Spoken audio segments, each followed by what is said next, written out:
Well, dear students, let's get started with the reading and explanation of unit number 10 by Alan Burgess about Gladys Aylward. You have to come to page number 115 of your textbook. Now we are going to read paragraph 1 and 2. The Chinese nationalist, which means the Chinese nationalist supporter or member of the nationalist party, officer was commanding. Commanding means leading or in charge. The platoon. Platoon is a military group of soldiers scouting, exploring to get information on the wrong side of the river. He looked back at the section of the men straggling. Straggling means moving very slowly and scattered along behind him. So this is paragraph number 1, which is on page number 115. So it is the beginning of the story, and the time which is given, which is shown, the time is a wartime situation when planes and troops were active in the area around 1930s or 90s till 1940s. The story introduces a Chinese nationalist officer who is in charge of a small military unit, that is platoon. He is currently scouting which means exploring or gathering information in a potentially dangerous or inappropriate location, which is the wrong side of the river.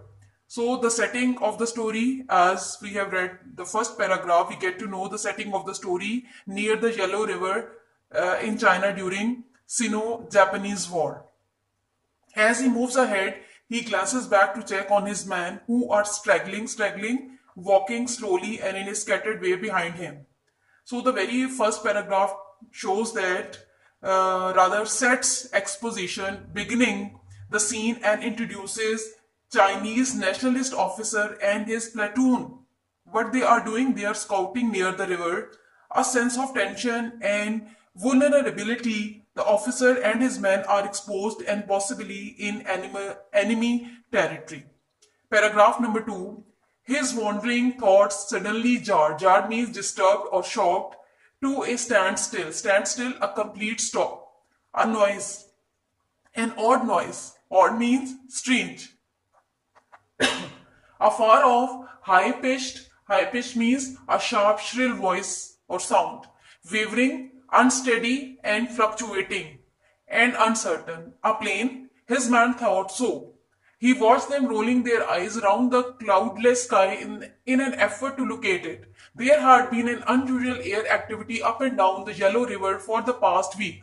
Usually the Japanese planes patrolled and fired at anything that moved.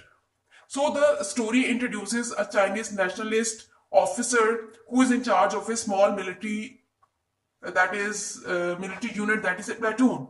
So in the second paragraph, we get to know the officer who is lost in his thought, but something suddenly snaps him back to alertness. And he hears a very strange, very weird sound, high-pitched, distant sound.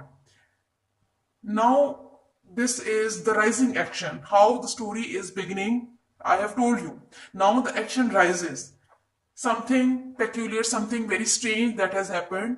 The officer has heard something very unusual sound.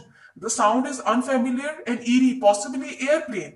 The man with him also suspect it might be a plane and being scanning the sky even though it's cloudless. That means clear, which emphasizes how hard the plane is to spot. So this second paragraph builds suspense and unease, introducing the threat of an air attack, and especially since they are out in the open.